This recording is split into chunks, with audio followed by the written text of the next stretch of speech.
ओम साईं राम। हमारे YouTube channel Shirdi Sai वंदना में आप सभी साईं भक्तों का बहुत-बहुत स्वागत है।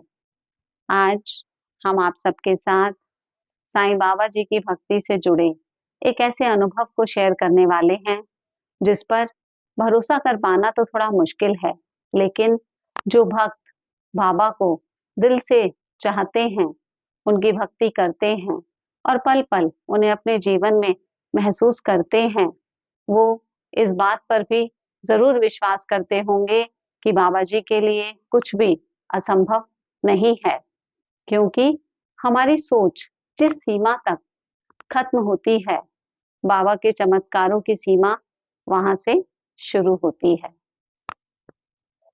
बाबा जी के सच्चरित्र में अध्याय 21 के अनुसार नवविधा भक्ति के 9 रूप हैं, जहाँ उन 9 रूपों का बहुत ही सुंदर तरीके से वर्णन किया गया है।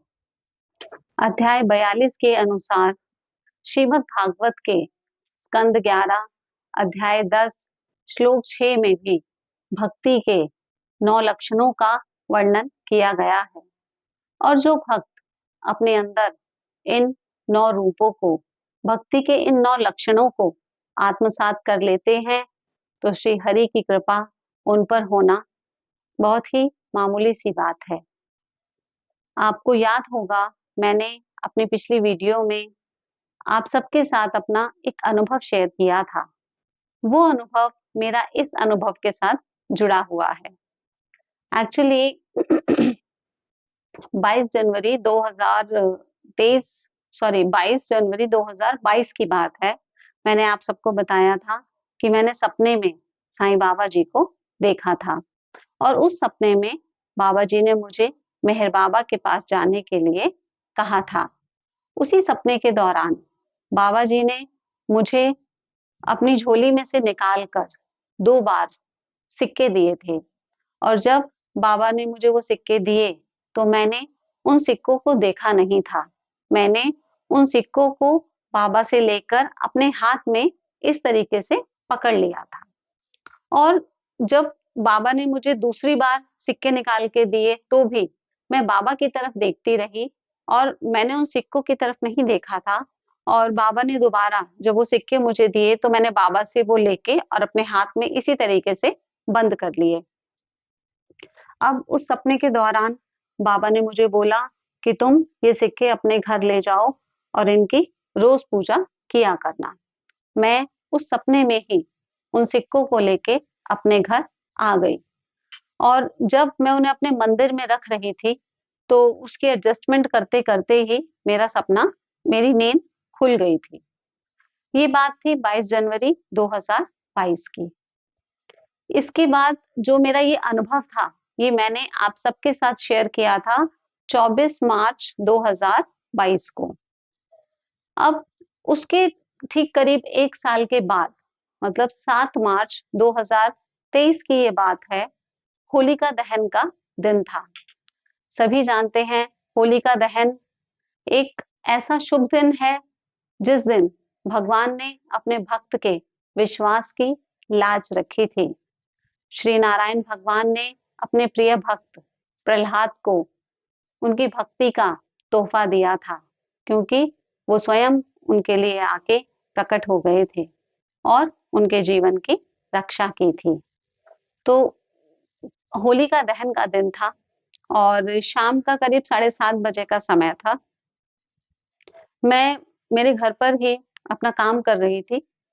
मार्च के महीने में दिल्ली में जो लोग रहते हैं, उन्हें इस बात का अंदाज़ा होगा कि मार्च के महीने में हम लोग अपने सर्दियों के कपड़े उठाकर पैक कर देते हैं और गर्मियों के कपड़े निकाल लेते हैं, क्योंकि मार्च में मौसम चेंज होना शुरू हो जाता है। तो उस दिन मैं भी शाम के समय यही काम कर रही थी घर पे कि मैं अपने जो सर्दियों के कपड़े हैं, उनको पैक कर रही थी और गर्मियों के कपड़े निकाल रही थी। तो उस टाइम पे मेरे हस्बैंड भी घर पे नहीं थे, वो अपने काम पे गए हुए थे। मेरा बेटा भी घर पे नहीं था, वो पार्क गया हुआ था खेलने के लिए।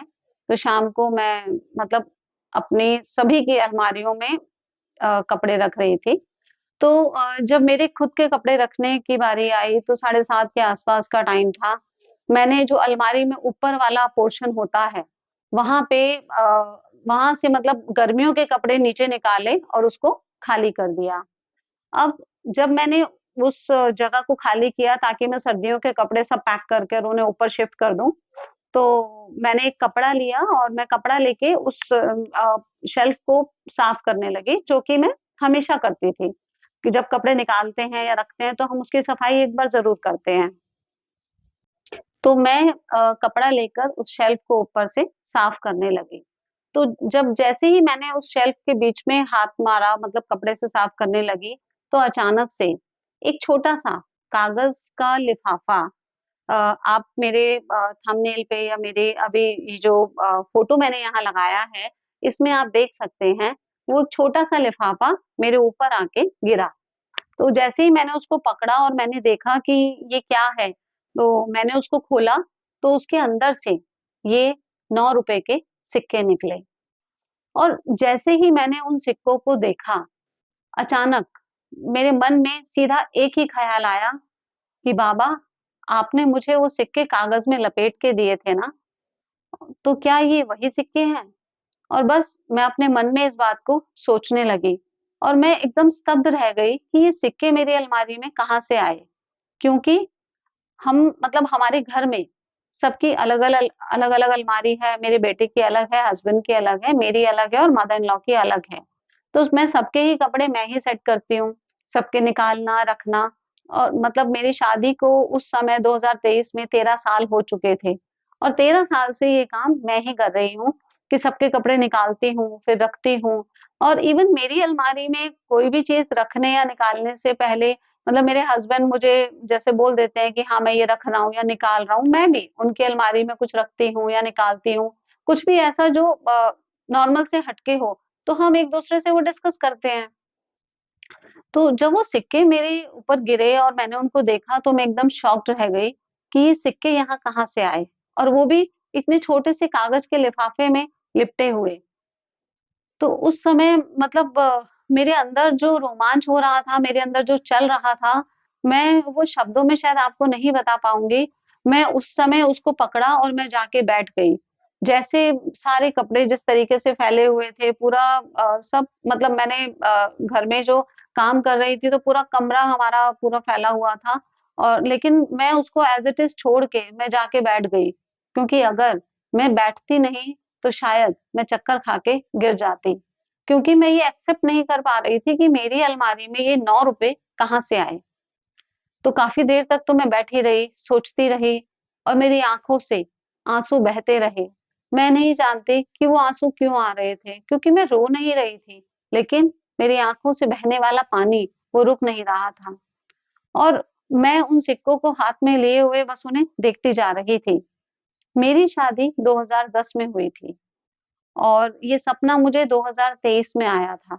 लेकिन उस लिफ़ाफ़े में जो वो सिक्के थे, उसमें एक 5 का सिक्का है, ₹2 का 1 सिक्का है और ₹1-1 के 2 सिक्के हैं। तो जो वो 5 का सिक्का है, वो 1993 का सिक्का है और जो बाकी सिक्के हैं, वो भी पुराने हैं, मतलब 1999 के हैं, 2001 का है, मतलब पुराने सिक्के हैं। तो जब मैंने उन सिक्कों को देखा तो मेरी शादी 2010 में हुई और उसके बाद से ही मैंने उस अलमारी में कपड़े रखना और निकालना शुरू किया। तो ये पुराने सिक्के और वो भी एक छोटे से कागज़ में लिपटे हुए, उसमें कहाँ से आए मुझे नहीं पता। उसके बाद मैंने वो सिक्के ले जाकर बाबा के चरणों में रख दिए और मैं बाबा से पूछने लगी कि बाबा इसका सत्य क्या है? मैं नहीं जानती, लेकिन मेरी अलमारी में ये ₹9 के सिक्के आना और सीधा मेरे मन में सिर्फ़ एक ही ख़्याल आना कि बाबा आपने मुझे वो जो सिक्के दिए थे, वो कागज़ में लिपटे हुए थे और ये सिक्के भी मुझे जो मिले हैं, वो कागज़ में लिपटे हुए हैं। नॉर्मली हम घर में अपने पैसे वग़ैरह अपने पर्स में और किसी चीज़ में रखते हैं और अगर हम अपने किसी मुश्किल समय के लिए कुछ पैसे उठा के भी रखते हैं, तो वो भी हम मतलब कुछ ऐसा अमाउंट होगा अगर ये ₹900 या ₹9000 होते तो मैं सोचती शायद मैंने रखे होंगे।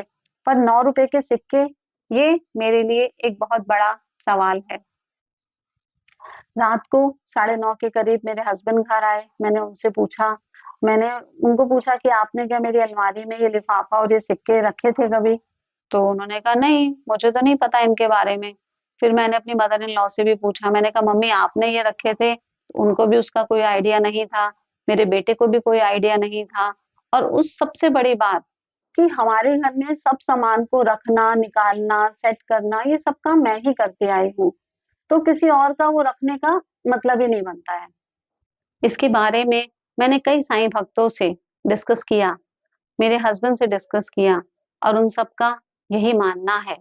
मेरी आत्मा का, अंतरात्मा का भी यही मानना है कि ये वही सिक्के हैं जो बाबा ने मुझे दिए थे। लेकिन मैं मुझे वो सिक्के बाबा ने सपने में दिए, जो कि कागज में लिपटे हुए थे और उन्हें लेकर मैं अपने घर आ गई थी। पर इन सिक्कों का मेरी अलमारी में से निकलना, ये बाबा का एक चमत्कार है। और मतलब इन सिक्कों को बाबा का आशीर्वाद मानकर मेरे हस्बैंड ने उन्हें एक फ्रेम करवाया और उस फ्रेम को फिर हमने अपने मंदिर में लगाया और इस फ्रेम में जो ये सिक्के हैं, मैं उनकी रोज पूजा करती हूँ, जैसा कि बाबा जी ने आदेश दिया था कि इनकी रोज पूजा करना। मैं, आप और हम सभी बाबा की भक्ति को पाकर धन्य हो गए हैं। बाबा जी के सभी भक्त जो बाबा पे भरोसा करते हैं, बाबा उन्हें बहुत प्रेम करते हैं। मेरे रोम-रोम में साईं बाबा बसते हैं। मेरी हर सांस में बाबा धड़कते हैं और बाबा के प्रेम को शब्दों में बता पाना बहुत मुश्किल है, क्योंकि मेरे जीवन में छोटी-छोटी चीज़ों में, रोज़मर्रा की ज़िंदगी में कई ऐसे अनुभव होते हैं, जहाँ बाबा की कृपा साफ दिखाई देती है। लेकिन उन छोटी-छोटी चीज़ों को आपसे शेयर कर पाना मुमकिन नहीं है। पर बाबा से मुझे जो भी अनुभव मिले हैं, अभी भी ऐसे कई अनुभव हैं जो मैंने आप सबके साथ शेयर नहीं किए हैं और मैं अपनी आने वाली वीडियोज़ में वो शेयर करूँगी। बाबा के कई ऐसे अनुभव हैं जो इस बात का प्रमाण है कि बाबा हमेशा हमारे साथ हैं, हमारे लिए कार्यरत हैं और अपने भक्तों के दुख, तकलीफ और उनकी किसी भी परेशानी में उनकी मदद करने के लिए बाबा सदा खड़े हैं। तो मैं बाबा जी को अपनी अंतरात्मा से इस आशीर्वाद के लिए धन्यवाद कहना चाहती हूँ। अगर आपको भी साईं बाबा जी का कोई अनुभव हुआ हो, मेहर बाबा का कोई अनुभव हुआ हो, तो आप उसे हमारे दिए गए नंबर पर शेयर कर सकते हैं। हम आपके अनुभव भी अन्य भक्तों तक पहुँचाना चाहते हैं। ओम साईं राम।